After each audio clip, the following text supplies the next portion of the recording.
गुरुर्ब्रह्मा गुरुर्विष्णुः गुरुर्देवो महेश्वरः गुरु साक्षात् परम ब्रह्म तस्मै श्री गुरुवे नमः। जीवन एक अनोखी यात्रा है जहां गुरु आपको ले जाते हैं दृश्य से अदृश्य तक, सामग्री से दिव्य तक, अल्पकालिक से अनंत तक। मैं सौभाग्यशाली हूं कि मुझे अपने गुरुजन का स्नेह प्राप्त हुआ। आइए सर्वप्रथम मैं अत्यंत गर्व व सम्मान के साथ परिचित कराती हूँ आपको अपने गुरु।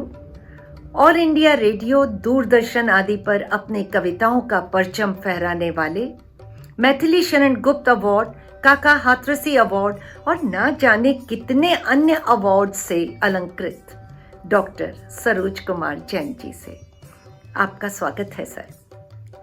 आप वरिष्ठ कवि व प्रसिद्ध साहित्यकार के साथ साथ पीएमबी गुजराती कॉलेज में पूर्व प्राचार्य कला एवं विधि महाविद्यालय की भी रहे हैं। मुझे याद आ रहा है, मैं जब 5th क्लास में थी तब सरोज सर की कविताएं मध्य प्रदेश के मुख्य न्यूज़पेपर्स में स्वांता सुखाए शीर्षक के अंतर्गत छपा करती थी। शायद यहीं से कविता व लेखन का शौक मुझ में पनपा। मैं काट काट के रखती थी सर की कविताएं अपने पास, बहुत सहेज कर, बहुत संभाल कर। मेरे पिता के सरोज सर के साथ आत्मीय संबंध थे। वे अक्सर सर के नरम स्वभाव व कड़े अनुशासन की बातें बताया करते थे। सर के अद्भुत मंच संचालन के बारे में बताया करते थे। सर के विवाह के पश्चात सपत्नीक सर को घर पर भोजन के लिए जब आमंत्रित किया गया, मैं स्कूल में थी तब, पर आज भी वह दिन ज्यों का त्यों मेरे स्मृति पटल पर अंकित है। उस दिन मेरे हर्ष की सीमा नहीं थी। मैं दौड़ दौड़ कर सर्व कर रही थी और न जाने कितने प्रश्न पूछे होंगे सर से, और बड़ी सरलता व धैर्यता के साथ सर ने हर प्रश्न को सुना और उसका उत्तर दिया। ये दूसरी बात है कि उनके जाने के बाद मुझसे कहा गया कि जब कोई घर आते हैं तब उन्हें भी बोलने का समय दिया जाता है। ये सब इसलिए भी याद है क्योंकि पापा मुझसे डायरी लिखवाया करते थे और बचपन की कुछ मधुर स्मृतियां आज भी मेरी डायरी के पन्नों पर सुरक्षित हैं।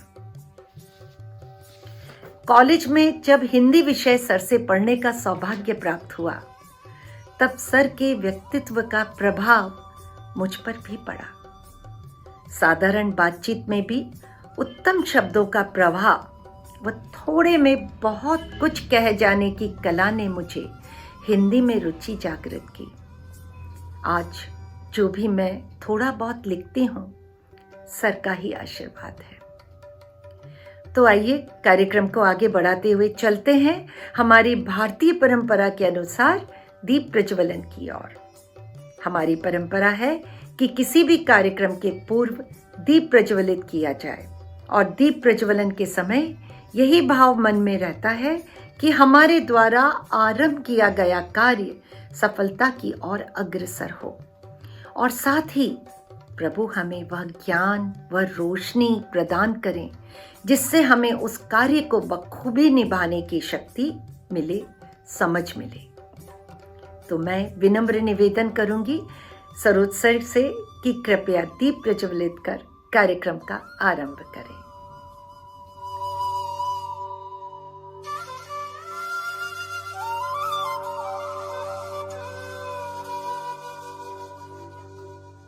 बहुत बहुत धन्यवाद सर।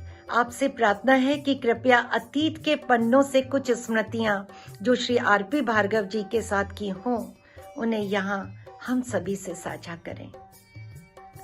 श्री सरोज कुमार जैन सर। लगभग 55 साल हो गए भाई, लेकिन अभी भी मेरी स्मृति के उजाले में मेरे प्रिंसिपल, उस जमाने के प्रिंसिपल रामेश्वर प्रसाद भार्गव अभी भी बने हुए हैं। उनको मैं कभी भूल नहीं सकता क्योंकि बहुत अलग किस्म के प्रिंसिपल थे, रूटीन प्रिंसिपल नहीं थे। वो आर्ट्स के नहीं थे, मैं आर्ट्स में था। कॉलेज में तो आर्ट्स भी था, कॉमर्स भी था, साइंस भी था, लॉ भी था। और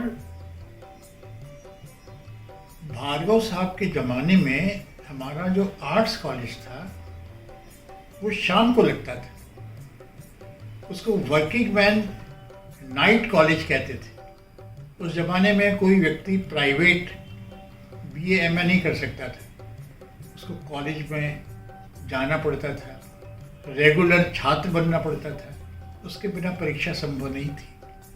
अब जो काम करने वाले लोग हैं, जो अपने युवावस्था में कॉलेज नहीं जा सके, नौकरी में चले गए, ऐसे लोग प्रायः उसमें भर्ती लेते थे, लेकिन बड़ी संख्या में करीब 2000 छात्र तो सायंकालीन कक्षाओं में आते थे। भार्गव साहब अपने उत्तरार्ध में हमारे प्रिंसिपल बनकर आए थे। वो किशनगढ़ से आए थे। मैंने कहा आप किशनगढ़ के हैं? बोले नहीं, मैं महाराजा कॉलेज जयपुर से किशनगढ़ पहुंचा था और वहां से यहाँ आया हूँ। बहुत ही सरल सहज व्यक्ति, जेल रोड पर रहते थे, उन्हीं का मकान था। उसी मकान में इंदौर के उस समय के बहुत लोकप्रिय नेता, कम्युनिस्ट नेता होमी दाजी का ऑफिस था। मैं कई बार जब भार्गव साहब के यहाँ जाता तब मैं दाजी साहब से मिलता हुआ ही लौटता था। वो मेरे भी बहुत प्रिय नेता थे, मुझ पर उनका भी बहुत स्नेह था।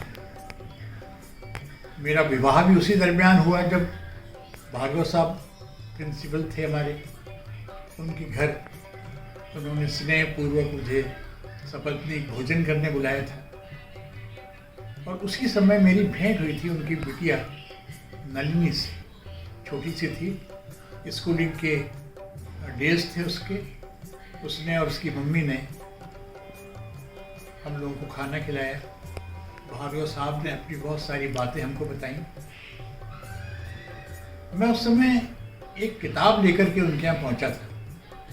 किताब का नाम था संचयन।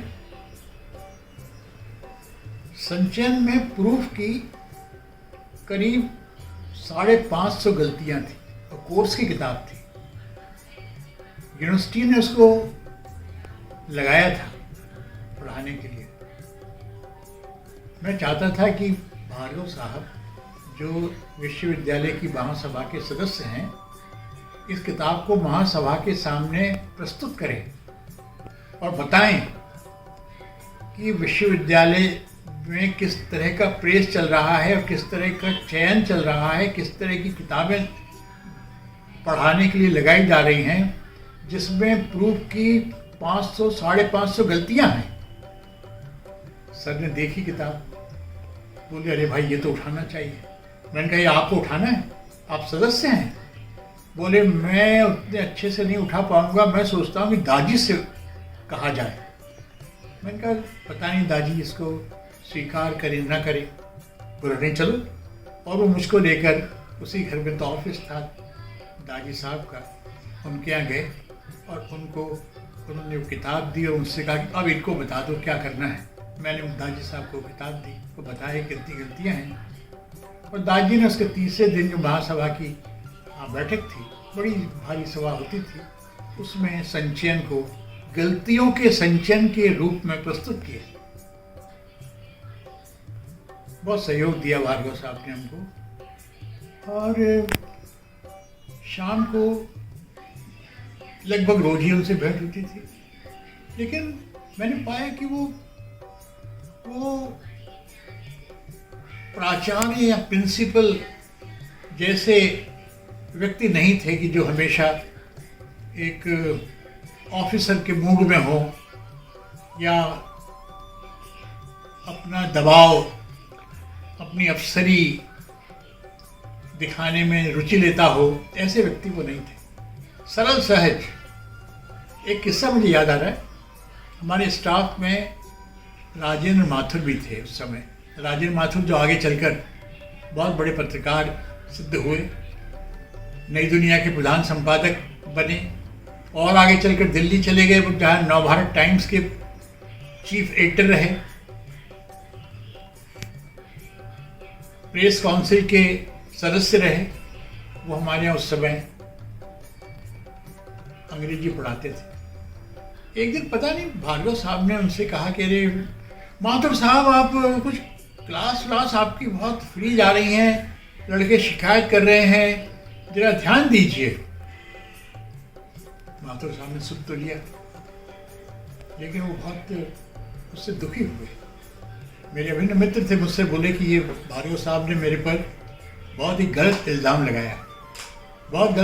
लगाया है और I will take it serious. उन्होंने एक लंबी चिट्ठी लिखी भार्गव साहब, और उसमें न केवल अपना स्पष्टीकरण दिया, बल्कि ये सिद्ध कर दिया कि मेरी एक भी क्लास इस तरह खाली नहीं जाती है। फिर बोले कि मैं इस चिट्ठी की उनसे रसीद भी लूँगा, इसको आगे भी बढ़ाऊँगा, मैनेजमेंट तक ले जाऊँगा। और बहुत खफा हो रहे थे। मैं भी उनके साथ गया, बोले चलो भार्गव साहब से मिलते हैं। भार्गव साहब फिर मिले। अरे भाई क्या बात है? अब माथुर साहब तो अलग ही मूड में थे। उन्होंने लीजिए सर, आपने जो आरोप लगाया था ये उसका स्पष्टीकरण है, और सर आप इसको इनवर्ट करवा दीजिए, मैं इसकी कॉपी रखना चाहता हूँ। अरे लाइए, क्या लाए हैं भाई, क्या बात है। उन्होंने उस पत्र को जल्दी से पढ़ा और उन पर उसका कोई असर नहीं हुआ भार्गव साहब पर, और उन्होंने माथुर साहब को लौटा दिया। अरे बोले कहाँ आप इसमें इतने गंभीर हो गए, अरे चलता रहता है, छात्रों ने कहा था, मैंने आपको कह दिया था। इतनी सरलता सहजता से उन्होंने उस पूरे प्रसंग को निपटाया कि बाद में माधुर साहब बोले कि यार ये तो कितने सहज सरल आदमी है, मैं तो सोच रहा था कि ये अलग किस्म का मामला है और इससे निपटना पड़ेगा। मैं कहना ही चाहता हूँ कि वो एक बहुत रूटीन प्रिंसिपल नहीं थे, बहुत मित्रवत थे और एक परिवार के मुखिया की तरह सबको स्नेह दिया करते थे। और बहुत अधिक दिन वो हमारे यहाँ नहीं रहे, 3 या 4, 3.5-4 साल वो हमारे रहे थे। लेकिन इंदौर में उन्होंने हमारे कॉलेज के बाद एक और प्राइवेट कॉलेज में प्रिंसिपलशिप की थी, इतना मुझे याद आ रहा है। और फिर 1976 में जब इमरजेंसी का समय था, उस समय उनकी बिटिया नलिनी का विवाह हुआ था। उस विवाह में मैं भी सम्मिलित हुआ था और पुनः उनसे मिलकर, नलिनी से मिलकर, उसको बधाई देकर मुझे बहुत प्रसन्नता हुई थी।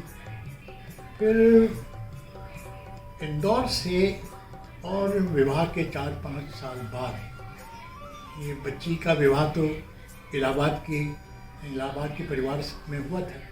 ये पिताजी को अपने साथ इलाहाबाद ले गई थी और वहीं उनका देहावसान भी हुआ। इंदौर के भार्गव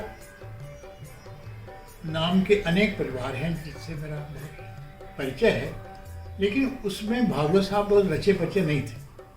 वो एक आउटसाइडर की तरह यहाँ के भार्गव समुदाय में जाने जाते थे, लेकिन उन्हें सम्मान पूरा मिलता था। भार्गव साहब के बाद नलिनी से जो मेरा परिचय हुआ था और नलिनी की प्रतिभा से मैं जितना प्रभावित हुआ था, उससे अधिक प्रतिभा उसमें थी। उसने बीए किया, यहाँ एमए किया, बीएड किया, और उसके बाद तो उसने गीता के सांख्य योग पर थीसिस की। इंदौर विश्वविद्यालय से जो बड़ा भारी हिंदी का सम्मान होता है, व्यास सम्मान, उस व्यास सम्मान से सम्मानित कवियों की कविताओं पर शोध कार्य किया। वो शोध कार्य मेरे मित्र डॉक्टर रमेश मंगल के निर्देशन में हुआ था, इसलिए उस समय की वे सारी गतिविधियां मुझे ज्ञात होती रहती थी। और जब इंटरव्यू हुआ नलिनी का, उस समय मैं भी वहाँ उपस्थित था। नलिनी का जो सेंटर था, जो शोध केंद्र था, वो हिंदी साहित्य समिति था। वहाँ पर ही प्रश्नोत्तर हुए थे, वाइवा हुआ था। और ये वाइवा बहुत ओपन होता है, जिसमें जो एक मुख्य परीक्षक तो होता ही है, लेकिन इसके अतिरिक्त सभी लोगों को निमंत्रित किया जाता है जिसकी भी रुचि हो शोध कार्य के, शोधार्थी से कुछ पूछने आदि को लेकर। तो काफ़ी लोग वहाँ थे, करीब 20 एक व्यक्ति वहाँ उपस्थित थे। उसमें से भी कई लोगों ने नलिनी से उसके शोध के विषय में प्रश्न किए, और नलिनी ने बहुत बहुत पूरे आत्मविश्वास के साथ और अपनी शोध दृष्टि को स्पष्ट करते हुए उत्तर दिए थे। सब लोग बहुत संतुष्ट हुए थे और सबने उसको बधाई दी थी। नलिनी से मेरा एक संपर्क हमेशा बना रहा। जब भी कोई विशेष बात होती वो मुझको बताती रही। हमारे यहाँ भी कुछ विशेष बात होती, हम उनको सूचित करते रहते। उसने चित्रकारी में, वो चित्रकार है, उसने जो तंजोर कला होती है विशेष रूप से, उसमें भी बहुत कार्य किया है। फिर उसने वहाँ स्कूल चलाए, और स्कूल अपनी माँ के नाम से, शाकुंतलम, ये उसकी श्रद्धांजलि रही अपनी माँ को। पिता को भी श्रद्धांजलि स्वरूप उसने रामेश्वरम एक संस्था को रूप दिया, और माँ के नाम से चल रही जो संस्था है, जो स्कूल है शाकुंतलम, वो तो एनजीओ का रूप है। उसमें भी समाज की सेवा लगातार ये बच्ची कर रही है। हमें बहुत खुशी होती है। कविताएं लिखती है, उसका संकलन आने वाला है। मुझे बहुत खुशी है कि नलिनी ने अपने आप को सिद्ध किया है नए स्थान पर, बड़े स्थान पर, बड़े रूप में। मेरी शुभकामनाएं हैं नलिनी को, और आगे बढ़ें, अपने आप को सिद्ध करें, और हम सबका नाम रोशन करें। अपने पिताजी और अपनी माँ को हमेशा सबके बीच में बनाए रखें, और उनके आशीर्वाद से जो जो भी उनके मन में इस समाज को देने के लिए जो भावनाएं हैं, उनको पूरी तरह से वो संपन्न करें। मेरी बहुत बहुत मंगल कामनाएं। धन्यवाद सर। राजेंद्र माथुर एक जाना माना नाम, जिनके लेखों का संकलन राजेंद्र माथुर संचयन कुछ वर्ष पूर्व पड़ा था। तब मुझे ये नहीं पता था कि वे मेरे पिता के कलीग रह चुके हैं। अद्भुत सर, आपने होमेदास जी की याद दिलाई। उनसे मुझे बहुत प्यार मिला, खूब चॉकलेट्स मिली। मेरी शादी में उनका दिया हुआ उपहार आज भी मेरे पास में रखा हुआ है, बहुत संजो कर रखा है। मेरी ऑटोग्राफ बुक में उनके द्वारा लिखा हुआ वाक्य, जीवन में कभी भी किसी को अपने से निम्न नहीं समझना, जीवन में, मेरे जीवन में ब्रह्म वाक्य की तरह रहा है। मैं स्वयं को सौभाग्यशाली मानती हूं कि मेरा बचपन इतनी महान विभूतियों के मध्य बीता। सचमुच मैं सौभाग्यशाली हूं। तो एक बार फिर निवेदन करूंगी सर आपसे, कृपया रामेश्वरम का बैनर रिलीज कर आज के कार्यक्रम को दिशा दें, तथा शाकुंतलम का बैनर रिलीज कर शाकुंतलम की क्रिएटिव एक्टिविटीज को गतिमान करें। नलिनी जो एनजीओ चला रही हैं गुड़गांव में अपनी माँ के नाम से, शकुंतला जी के नाम से शाकुंतलम,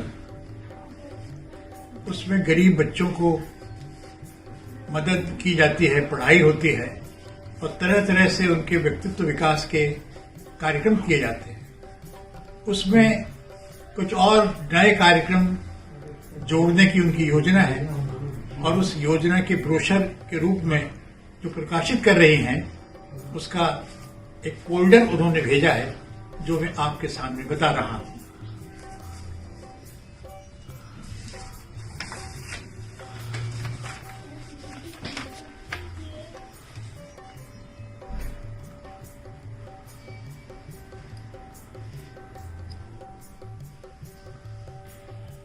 यस,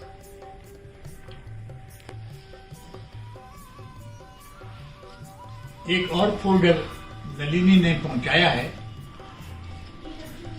कि मैं उसे जारी कर दूं, और ये उन्होंने अपने पिताजी की स्मृति में जो बच्चों को संस्कार देने का एक बड़ा काम हाथ में लिया है कि इन दिनों जो बच्चे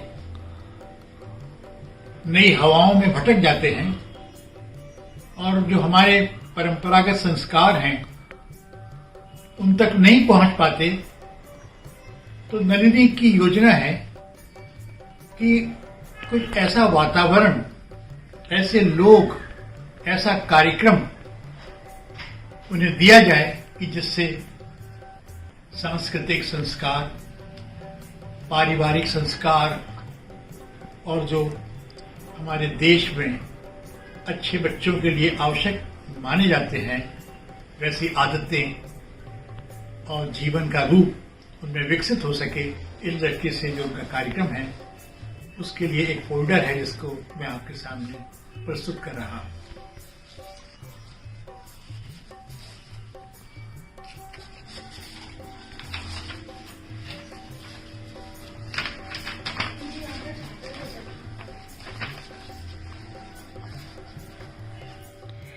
तहे दिल से शुक्रिया सर। मैं बहुत सौभाग्यशाली मानती हूँ स्वयं को कि मेरे आदरणीय गुरु के द्वारा मेरे जीवन के 2 अत्यंत महत्वपूर्ण कार्यों का आज शुभारंभ हुआ है, जो मेरे परम श्रद्धेय माता पिता के नाम से भविष्य में क्रियाशील होंगे। बहुत बहुत आभार सर। अब मैं आमंत्रित करती हूँ डॉक्टर रघुनंदन लाड जी को। आप भी श्री आरपी भार्गव जी के कलीग रह चुके हैं, गुजराती कॉलेज में इकोनॉमिक्स के प्रोफेसर रह चुके हैं तथा पीएमबी गुजराती कॉलेज में आप कला एवं विधि महाविद्यालय के प्राचार्य भी रह चुके हैं। बंद हो जाएं सब दरवाजे, बंद हो जाएं सब दरवाजे, नया रास्ता दिखाते हैं गुरु, सिर्फ किताबी ज्ञान ही नहीं जीवन जीना सिखाते हैं गुरु। अनुरोध करती हूँ कि सर 2 शब्द कहें। अति आदरणीय डॉक्टर रघुनंदन लाड जी। मैं डॉक्टर रघुनंदन लाड, प्राचार्य श्रीयुत भार्गव साहब के साथ 1965-66 2 साल 3 साल रहा। दिवंगत प्राचार्य श्रीयुत भार्गव साहब शिक्षा जगत के उन गिने चुने लोगों में से थे जिन्होंने महाविद्यालय के शिखर पर होते हुए भी नम्रता का अद्भुत उदाहरण प्रस्तुत किया।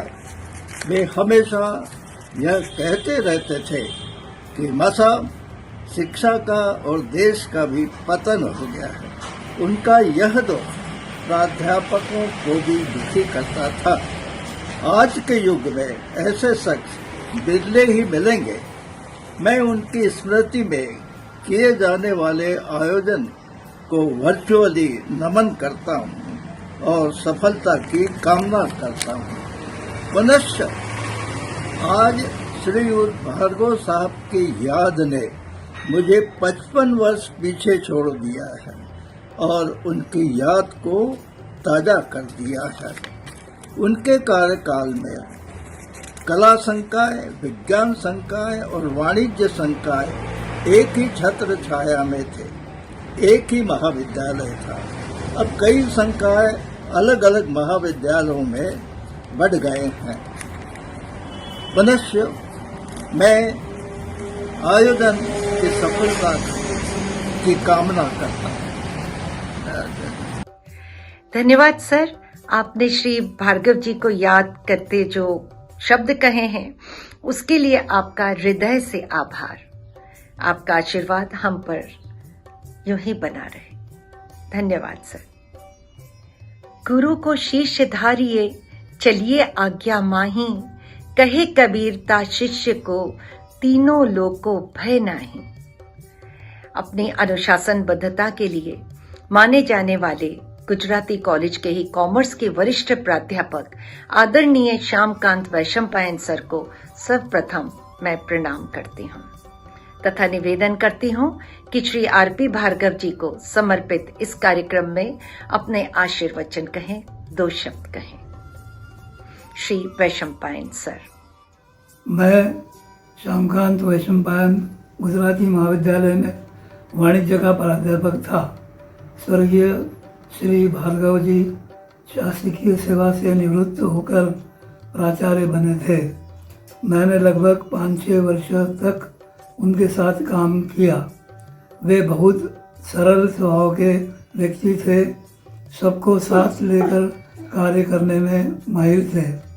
अध्यापन में के साथ साथ खेल व अन्य गतिविधियों में उनकी रुचि थी।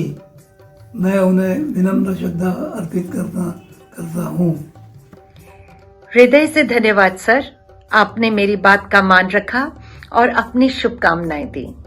मैं तो केवल यही प्रार्थना करती हूँ कि आपको प्रभु बहुत अच्छा स्वास्थ्य प्रदान करे। आपका आशीर्वाद हम सब पर यूं ही बना रहे। धन्यवाद सर। शिक्षा से बड़ा कोई वरदान नहीं है, शिक्षा से बड़ा कोई वरदान नहीं है। गुरु का आशीर्वाद मिले, इससे बड़ा कोई सम्मान नहीं है। अब अनुरोध करती हूँ विद्यार्थियों की प्रिय, अपने साथी प्राध्यापकों के चहेते गुजराती आर्ट्स एंड लॉ महाविद्यालय के पूर्व प्राचार्य एवं प्राध्यापक श्री सुबंधु दुबे जी से, जो मेरे भी गुरु हैं। आपसे मुझे पॉलिटिकल साइंस पढ़ने का सौभाग्य प्राप्त हुआ। बहुमुखी प्रतिभा के धनी दुबे सर से आज भी जब मेरी फोन पर बात होती है, तब उनका प्रेम भरा संबोधन, कहो बेटू कैसी हो, आज भी मुझे 44 इयर्स पीछे ले जाकर कॉलेज के गलियारों में खड़ा कर देता है। आदरणीय दुबे सर ने फोटोग्राफी में अनेकों नेशनल और इंटरनेशनल पुरस्कार प्राप्त किए हैं। आज भी वर्ष में 2 बार निःशुल्क फोटोग्राफी की क्लासेस लेते हैं। सर, कृपया अपने अतीत के झोले में से श्री आरपी भार्गव जी के साथ बिताए कुछ पलों को हमसे शेयर कीजिए। श्री सुबंधु दुबे सर जी। हमारे पूर्व प्राचार्य भार्गव साहब बहुत ही सरल और सहज व्यक्ति थे। उनकी बिटिया उनके संबंध में कुछ अच्छा सा एक वीडियो तैयार करना चाहती है और उन्होंने मुझे उनके विषय में कुछ बोलने के लिए मौका दिया। मैं पहले उनका आभारी हूँ। भार्गव साहब के संबंध में सबसे बढ़िया बात तो ये थी कि वे बहुत ही सरल स्वभाव के व्यक्ति थे, सहज थे। कोई भी शिक्षक, कर्मचारी, विद्यार्थी उनसे सहज रूप से मिल सकता था और हर विद्यार्थी, कर्मचारी, शिक्षक से वे आदरपूर्वक बात करते थे। ये उनकी विशेषता थी। शिक्षकों से उनका मित्र व्यवहार था, दोस्तों की तरह बात करते थे। कोई शिक्षक अनुमति लेकर जब उनके कक्ष में जाता तो पहले उसे बैठने का बोलते थे और बैठाकर फिर तसल्ली से बात करते थे और जो भी उसकी समस्या होती उसका निदान उसी समय तुरंत कर दिया करते थे। कर्मचारी हो या विद्यार्थी हो, कभी उन्होंने कर्मचारियों और विद्यार्थियों से भी खड़े होकर बात करने की अनुमति नहीं दी। पहले उसको बिठाते थे और फिर बात करते थे। ये उनकी खासियत थी। मैं आपको अलग अलग कुछ एपिसोड बताता हूँ जिसे सुनकर आपको लगेगा कि वे विद्यार्थियों के प्रति और शिक्षकों के प्रति कितने सहृदय थे और कितनी आत्मीयता से उनसे मिलते थे, उनकी समस्याओं का समाधान करते थे। विद्यार्थी पहुंचते एक समस्या लेकर, सर लाइब्रेरी से हमें किताबें जो इशू की जाती है उसमें 7 दिन का अधिकतम समय दिया जा रहा है, और सर 7 दिन में हम किताब पूरी पढ़कर उसके नोट्स नहीं बना पाते, तो कृपया ये 15 दिन करवा देंगे तो बड़ी मेहरबानी होगी। भार्गव साहब बोल तो ठीक है, ये कौन सी समस्या है, लाइब्रेरियन को भेजो, हम उन्हें बता देंगे। विद्यार्थी धन्यवाद देते हुए निकल जाते। अगर खिलाड़ी पहुंचते, सर टीम का सिलेक्शन अभी तक नहीं हुआ, प्रैक्टिस कब करेंगे, टूर्नामेंट में कैसे ढंग से खेल पाएंगे, न किट है और न फोटोग्राफी का और न खेल कूद का सामान हमारे पास है। अच्छा, ऐसा करो, गेम्स टीचर को भेजो हमारे पास। जब गेम्स टीचर उनकी चैम्बर में पहुंचे तो उनसे सीधा सवाल किया गया कि टीम का सिलेक्शन अभी तक क्यों नहीं हुआ। खेल शिक्षक के पास उचित जवाब तो नहीं था।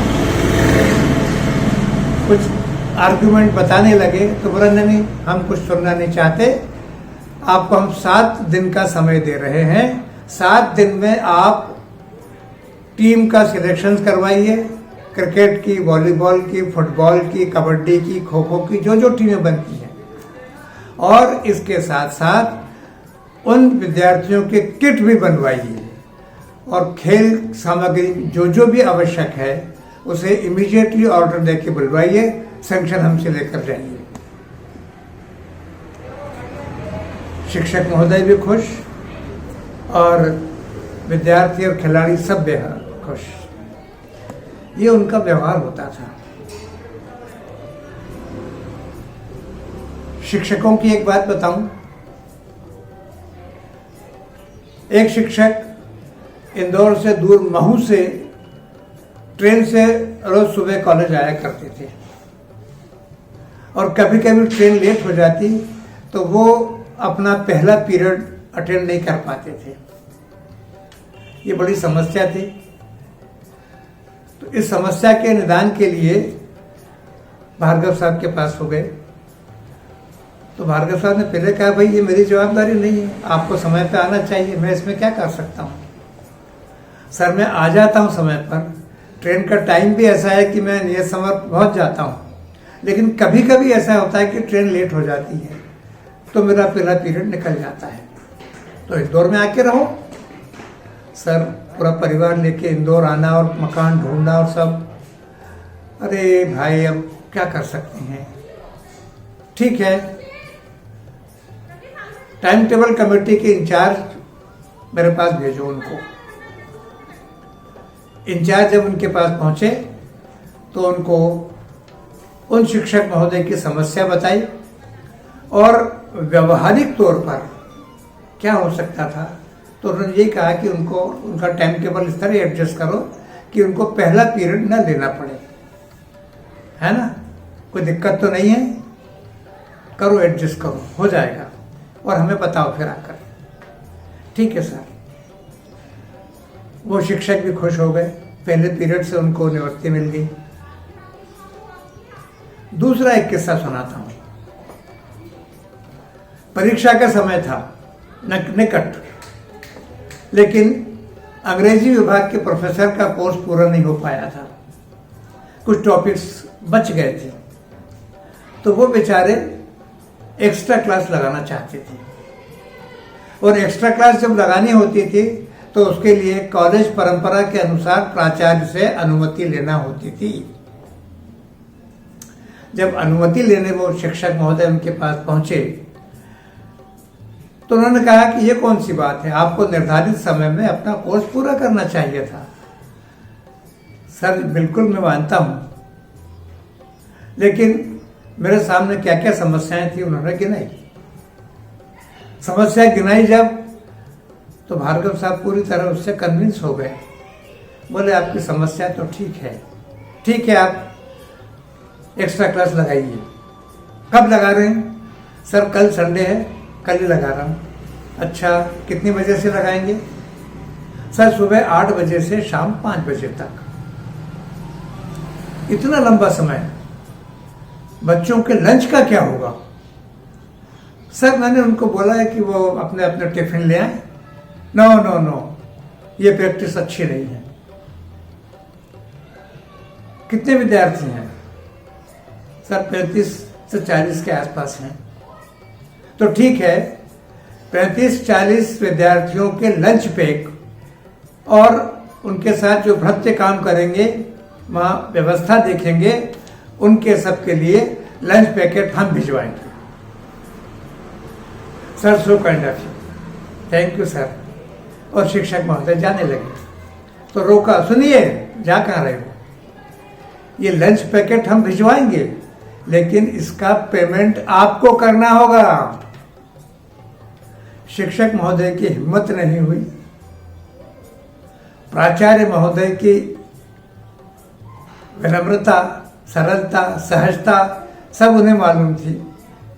वे इनकार नहीं कर पाए और बोले सर नो प्रॉब्लम, मैं कर दूंगा। ओके जाइए। चले गए। क्लासरूम की व्यवस्था देख लेना ठीक से। जी सर। दूसरे दिन संडे था, विद्यार्थियों की क्लास लगी। प्राचार्य महोदय ने ठीक 1 बजे 40 पैकेट लंच के बढ़िया पैक करवाकर और उनके पास भिजवा दिए। उसमें 2 सब्जियां, पूरी, मिठाई का पीस और कुछ नमकीन, सब कुछ था। विद्यार्थियों ने खूब प्रेम से खाया। 1 घंटे तक उनकी हा ही चली और 2 बजे फिर क्लास शुरू हो गई, जो 5 बजे तक चली और शिक्षक महोदय ने अपना कोर्स पूरा कर लिया। छुट्टी हो गई। अगले दिन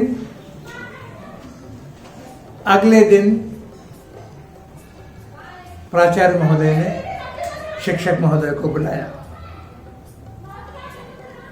कहिए सर, आपका कोर्स पूरा हो गया? जी सर, बहुत बहुत धन्यवाद।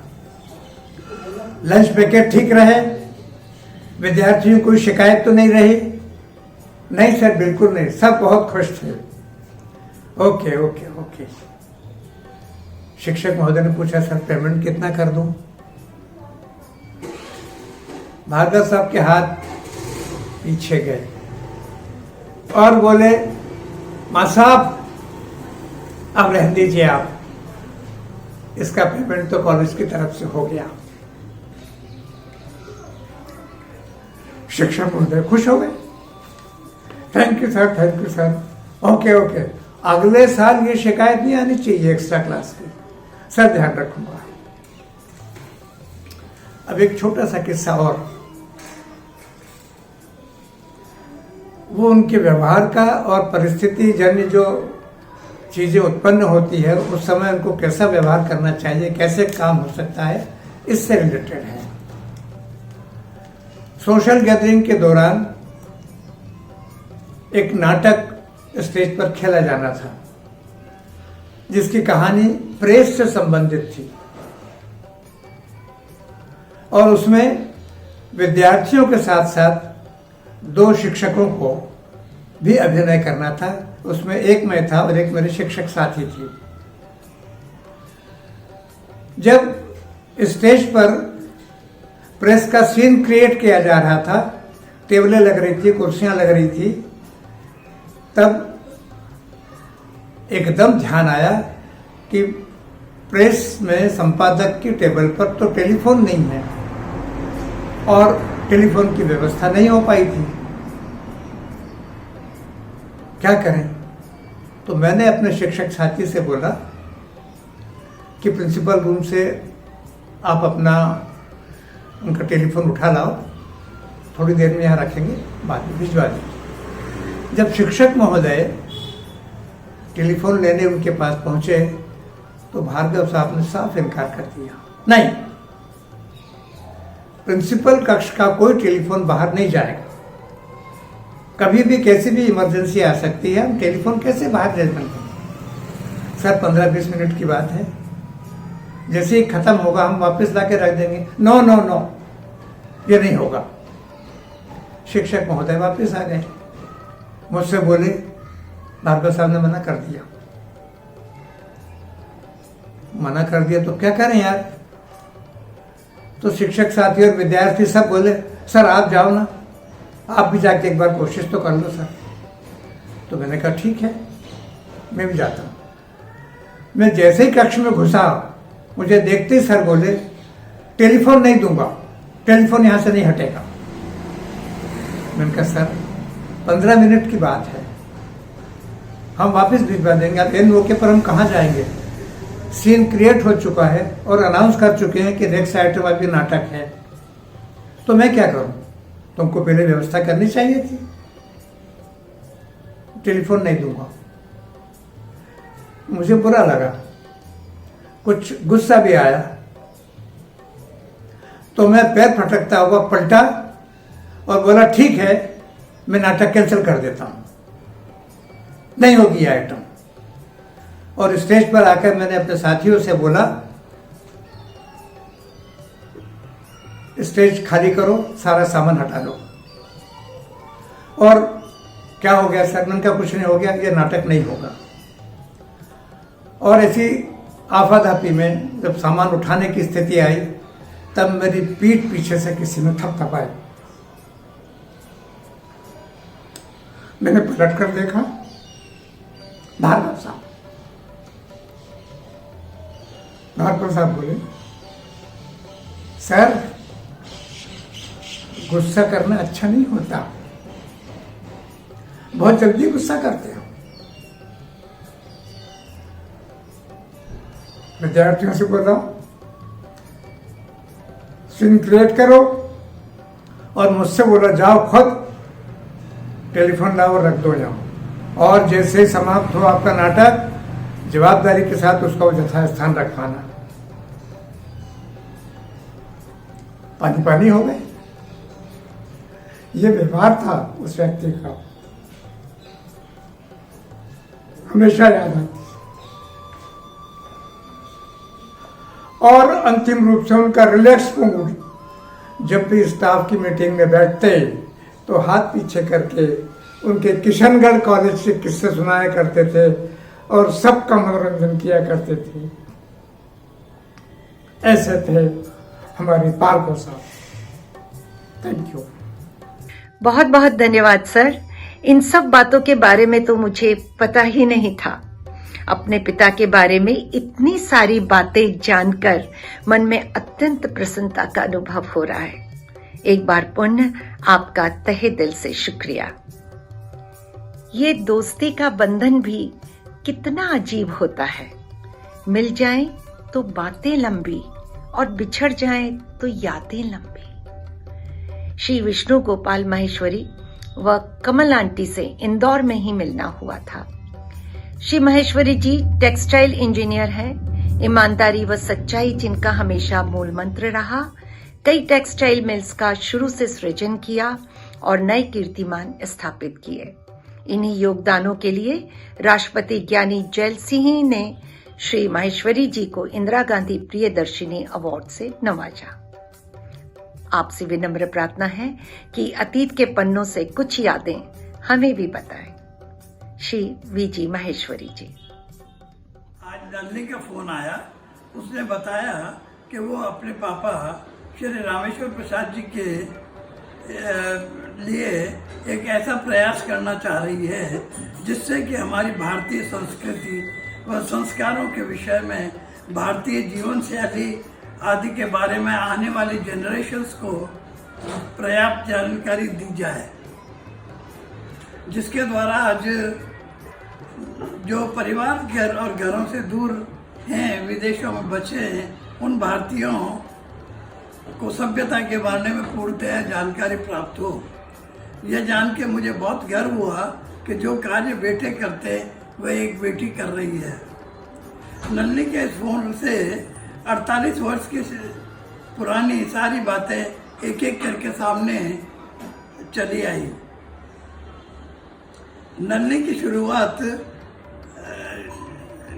की शुरुआत रामेश्वरम से भार्गव साहब का स्वप्न और शाकुंतलम से एनजीओ से उसकी माँ का शकुंतला जी के नाम पर स्वप्न पूर्ण हो रहा है। नन्ही बेटा, तुम्हें अपने कार्यों में सफलता प्राप्त हो। तुम्हें मेरा और आंटी का हमेशा आशीर्वाद प्राप्त रहेगा। भार्गव साहब से मेरी मुलाकात इंदौर में बल्लभ नगर में हुई थी। वे उस वक्त पीएनबी गुजराती कॉलेज में प्रिंसिपल थे और बल्लभ नगर में एक घर खरीदा था, वहीं मेरा घर भी था। भार्गव साहब और शकुंतला जी की सादरी और व्यवहार ने मुझे अपनी पत्नी कमल को बहुत निकट पाया। मैं इंदौर में एमपीएसटीसी में कार्यरत था। हमारी मुलाकात केवल मिलना जुलना नहीं रहा, आगे जाके पारिवारिक व्यवहार में परिवर्तित हो गई। हम दोनों बच्चों के बीच में भी बहुत अच्छी दोस्ती का व्यवहार रहा। स्टैम्प कलेक्शन, कॉइन कलेक्शन का मेरा शौक जो अपने बच्चों को मैंने सौंपा था, नल्ली का भी वही शौक था जो उसे अपने पापा से प्राप्त हुआ था। मेरे बच्चों के साथ में उनका दोस्ती का कारण बना, एक दूसरे के घर आना जाना बना रहा। लेकिन इसके कुछ समय बाद हम लोग इंदौर छोड़ गए। कई वर्षों बाद गुड़गांव में हमने अपना घर बनाया और वहीं पर फिर से नल्ली और उसके पति उमेश जी और दोनों बेटी और शकुंतला जी से फिर मुलाकात हुई। मेरी पत्नी नल्ली को बचपन से ही बहुत प्यार करती थी। यह बहुत ही सुखद अनुभव था। उस समय भार्गव साहब की कमी मुझे बहुत महसूस हुई। भार्गव साहब को याद करते हुए मुझे याद आ रहा है कि उनकी ज़्यादातर बातें शिक्षा नीति पर होती थी। उनका मानना था कि स्कूलों में जो पढ़ाई हो रही है वह किताबी न होकर के प्रैक्टिकल हो। बच्चे किताबें रटते रहते हैं, यही नहीं होता, बल्कि इसकी बजाय उन्हें कॉन्सेप्ट और ज्ञान को महत्व दिया जाना चाहिए। बच्चे किताबें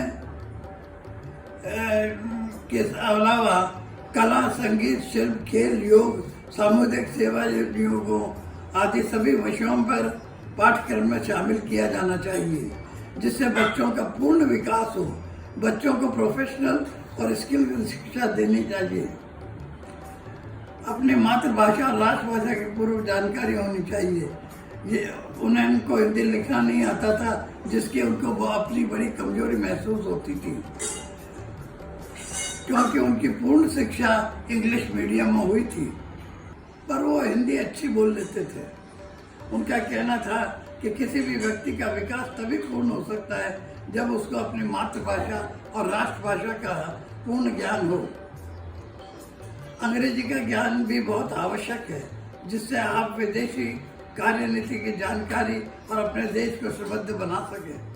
वे बहुत ही सरल और प्रतिभा के धनी व्यक्ति थे। हमारी यादों में आज भी वो उसी प्रकार जीवंत है। आज नल्ली के सभी कार्यों को देख के बहुत खुशी होती, आज होते तो उन्हें बहुत खुशी होती। नल्ली बेटा को बहुत बहुत खूब आशीर्वाद और शुभकामनाएं। थैंक्स अंकल, आपकी बातों ने बचपन की यादें ताजा कर दी। जी बिल्कुल सच है, श्री भार्गव जी यही चाहते थे कि बच्चों को प्रोफेशनल, प्रैक्टिकल और स्किल हुनर की, कौशल की, प्रवीणता की शिक्षा दी जानी चाहिए। वो इसमें ज्यादा बिलीव करते थे और आपने उसको सबके सामने रखा, हम लोगों को बताया, और मैं भी कोशिश करूंगी कि मैं अपने स्कूल में इन्हीं चीजों को अपनाऊं। आप स्वस्थ रहें और आपका आशीर्वाद व प्रेम हमेशा यूं ही बना रहे। एक बार फिर धन्यवाद अंकल। पहले पड़ोसी भी परिवार होते थे। जी, पहले पड़ोसी भी परिवार होते थे, पर अब परिवार भी पड़ोसी हो गए हैं। भरत मेहता जी के विषय में यही कहूंगी कि मेहता परिवार और भार्गव परिवार दो अलग नहीं, एक ही परिवार थे और आज भी हैं। बड़े भाई यशवंत भाई, भरत भाई का अपार स्नेह व छोटे भाई हेमंत भाई के साथ फुल फॉर्म में नोक झोंक, पता ही नहीं चला बचपन कैसे गुजर गया। रंजना भाभी के साथ घंटों बैठकर अपनी सहेलियों के बारे में उनका कच्चा चिट्ठा खोलना आज भी याद आता है।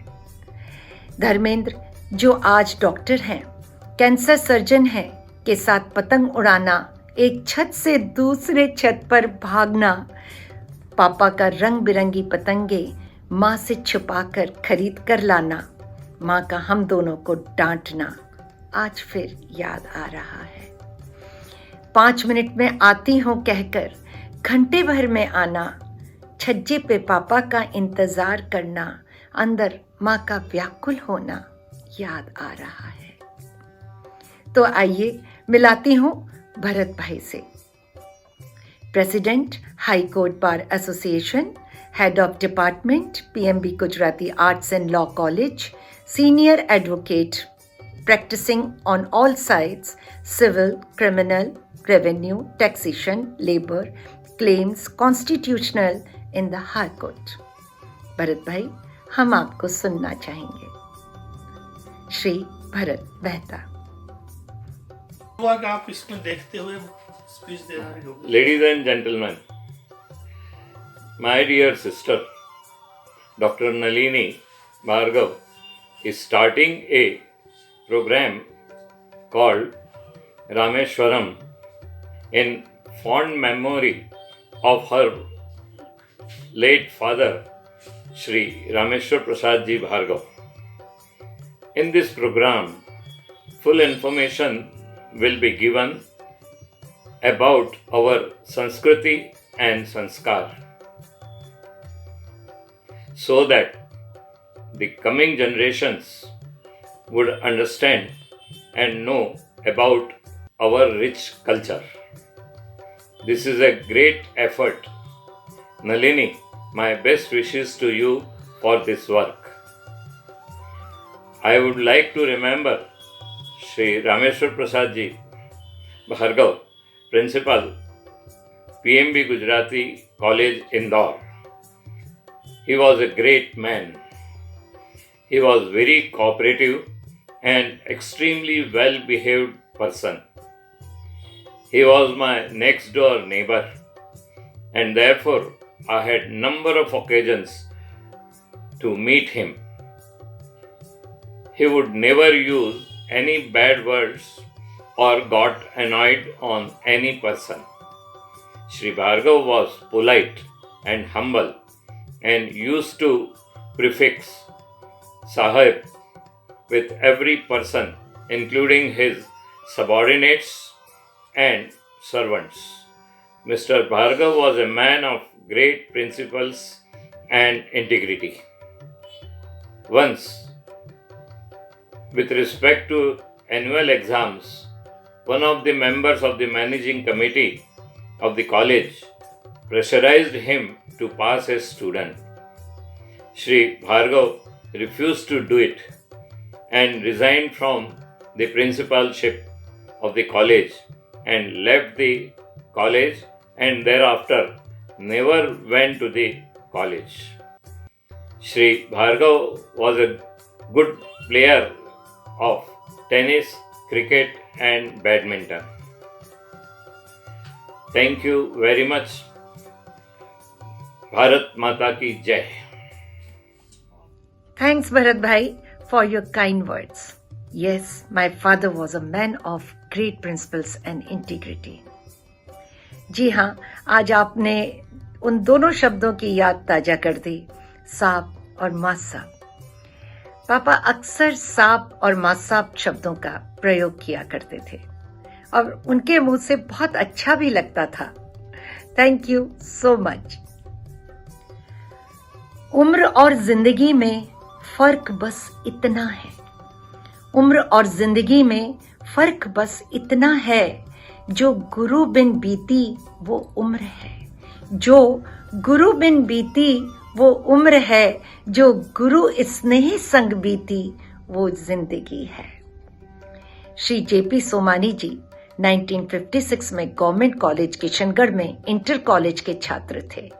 बहुत इंटेलिजेंट स्टूडेंट थे। उस समय अपनी क्लास व हॉस्टल के मॉनिटर थे और भार्गव जी के अत्यंत प्रिय स्टूडेंट थे। सभी गुरुजन के प्रति पूर्ण आदर भाव, विनम्रशीलता से पूर्ण श्री सोमानी जी सभी छात्रों में लोकप्रिय थे। श्री सोमानी जी ने अपनी स्टडीज कंप्लीट करके गवर्नमेंट कॉलेज किशनगढ़ में ही प्राध्यापक बने और फिर रतनगढ़ डिग्री कॉलेज में प्राचार्य पद पर रहे और उसके बाद सुजानगढ़ पीजी कॉलेज में प्राचार्य पद पर नियुक्त हुए और वहीं से रिटायर्ड हुए। श्री सोमानी जी, मैं चाहूंगी कि आप कुछ बातें आपकी और आपके सर श्री भार्गव जी के बारे में बताएं। आपके पास तो खजाना है बातों का, स्मृतियों का, कुछ स्मृतियों को। प्रातः स्मरणीय भार्गव साहब और भाई जी को जेपी सोमानी का सत सत प्रणाम। श्रद्धेय आरपी भार्गव साहब इस महाविद्यालय में जुलाई 1956 में पधारे। उस समय ये महाविद्यालय इंटरमीडिएट था और इसका नाम था दरबार इंटरमीडिएट कॉलेज किशनगढ़। 1957 में उनके ही प्रयासों से यहाँ पर कॉमर्स फैकल्टी को कॉमर्स संकाय का जो है प्रारंभ हुआ। उसके बाद उनके सतत प्रयासों से 1959 में ये महाविद्यालय स्नातक महाविद्यालय बना और इसमें कला, विज्ञान और वाणिज्य की संकाय प्रारंभ हुए।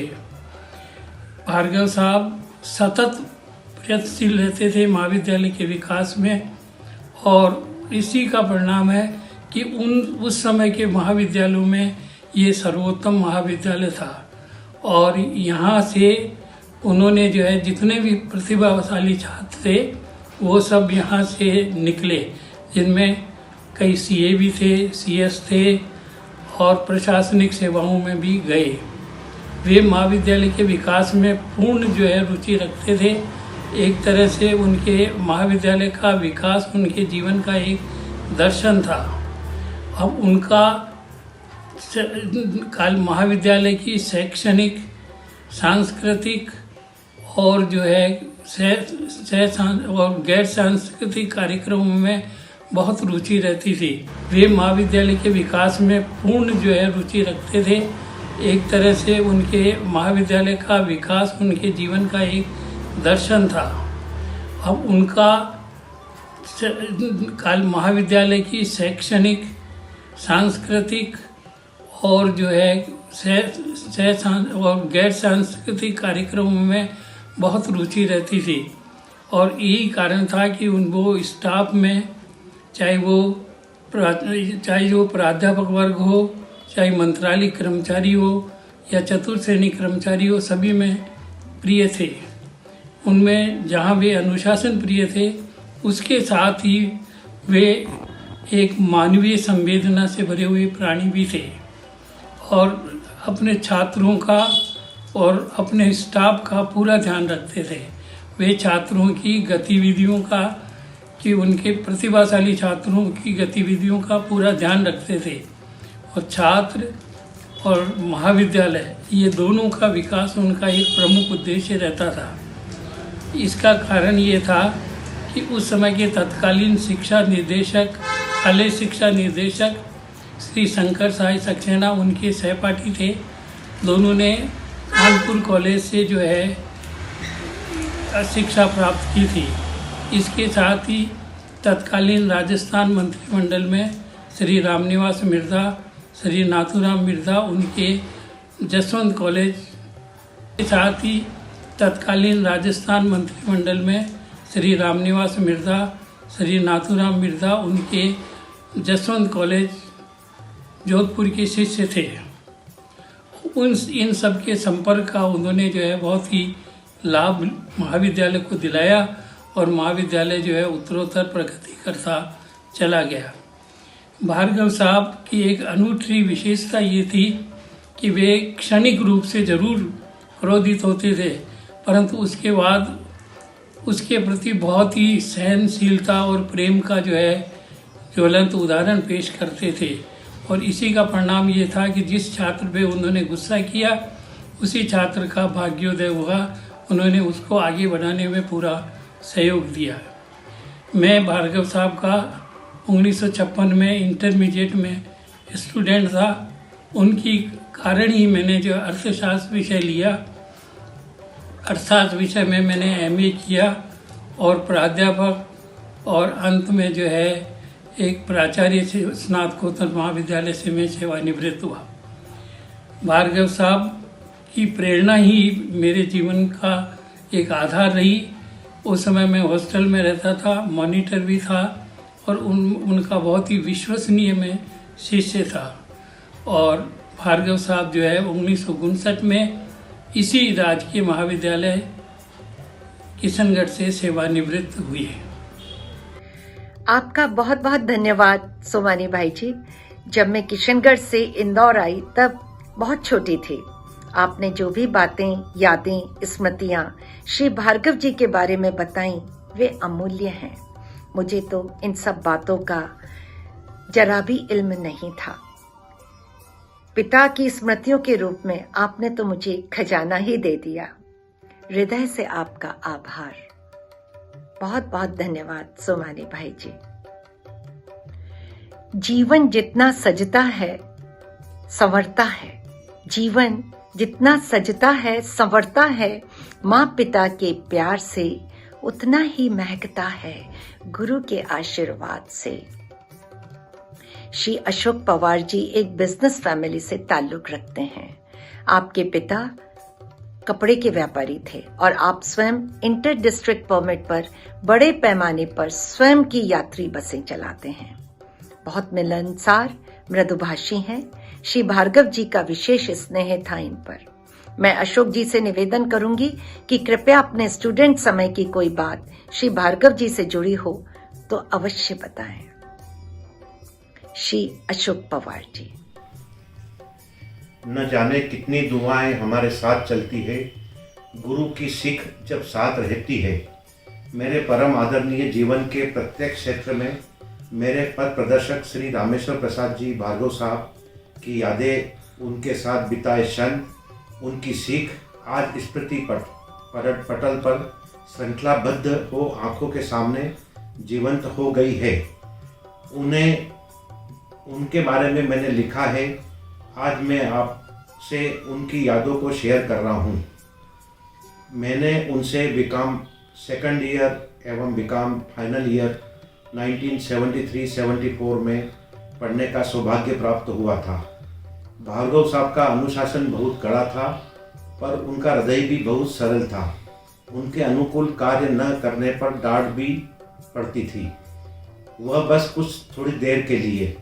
बाकी समय तो मुझे भार्गव सर से बहुत प्रेम मिला, जो कभी भी भुला नहीं सकता। उन्हीं के आशीर्वाद से आज मैं एक सफल व्यापारी हूँ। उनके जीवन से जुड़ी एक स्मृति आज भी मेरे मन स्थल में ज्यों की त्यों अंकित है, जिसे आपके सामने प्रस्तुत करता हूँ। 1981 की बात है, जब भार्गव सर की तबीयत काफ़ी खराब थी। सर MY हॉस्पिटल इंदौर में एडमिट थे। उनकी बेटी नलिनी इलाहाबाद से आई हुई थी। उसके पास एक छोटी सी गुड़िया तनु पूजा थी। हम लोग समय पाकर दिन में एक बार हॉस्पिटल चले जाते थे कि नलिनी को शायद कोई आवश्यकता हो तो कुछ सर की सेवा कर सकें। इसी बहाने तनु पूजा के साथ खेल लेते थे। एक दिन 6-7 कॉमर्स विषय के लड़के आए और नलिनी से आग्रह करने लगे कि हमें सर से मिलने दो, कल हमारा पेपर है।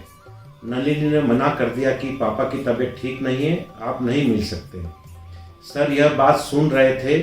उन्होंने उन लड़कों को अंदर आने के लिए कहा और कहा कि मैं आपसे कुछ समझा नहीं सकता, पर ये प्रश्न में लिख के ले लो, शायद तुम्हारे काम आ जाए। सर को रिटायर्ड हुए तब 12-13 साल के आसपास हो गए थे। उन लड़कों ने ये प्रश्न, जो शायद 10 या 11 होंगे, लिख लिए और जाने लगे। तब नलिनी ने कमरे में उन बच्चों को बुला के दूसरे कागज पर लिखवाए, साथ ही उनसे 2 लड़कों का पता व फ़ोन नंबर भी लिखवाया और कल क्वेश्चन पेपर साथ लेकर आने के लिए कहा। जब दूसरे दिन वो लोग आए तो उस क्वेश्चन पेपर में 7 क्वेश्चन आए हुए थे जो भार्गव सर ने उन्हें लिखवाए थे। ये केवल वे ही लड़के नहीं थे। जब हमें सर पढ़ाते थे तो हम भी उनसे निश्चिंत रहते थे। यह उनका अपने कॉमर्स विषय पर गहन अध्ययन व विश्वास ही था। आत्मा अमर है, भार्गव सर भी अमर है हमारी यादों में और आज भी मेरा पथ प्रदर्शन कर रहे हैं। नलिनी, मेरी शुभकामनाएं हमेशा तुम्हारे साथ है। आज जो भी रामेश्वरम के माध्यम से करना चाह रही है, आप उसमें सफल हो। अशोक पवार, इंदौर। धन्यवाद अशोक जी। ये बात तो मैं बिल्कुल भूल ही चुकी थी। एग्जाम्स के दिनों में अक्सर स्टूडेंट्स आया करते थे और बड़े धैर्यपूर्वक उनकी समस्याओं का हल उन्हें प्राप्त हो जाता था। पर हाँ, मुझे बड़ा गुस्सा आता था अगर 5 बजे के बाद कोई स्टूडेंट आता, क्योंकि वो टाइम मेरा टाइम होता था मम्मी पापा के साथ। तो उस टाइम पे मैं बिल्कुल नहीं चाहती थी कि कोई स्टूडेंट आए, पर पापा सवाल ही नहीं उठता कि स्टूडेंट को छोड़कर वो मुझे एंटरटेन करें। वो पॉसिबल ही नहीं था। पहले स्टूडेंट थे और बाद में मैं फिर हो जाती थी। तो बहुत बहुत धन्यवाद अशोक जी, आपने बहुत भूली हुई सी एक स्मृति मेरे को याद दिला दी। धन्यवाद।